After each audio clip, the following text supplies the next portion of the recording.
Moving right along in this semester, we are now going to talk about interviewing.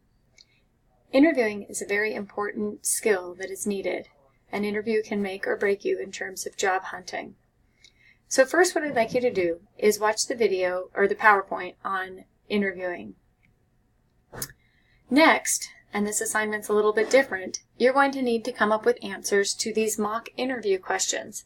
This is a Word document, and you can even write right into the Word document and save that for later as you prepare for the next part of the assignment.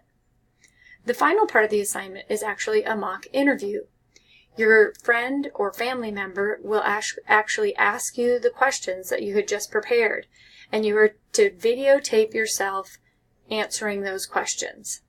So we will be able to watch your mock interview. At the end, after you submit your mock interview and all the submissions are due, you will be paired with 2 other students in the class, and you will do a peer review of their mock interview.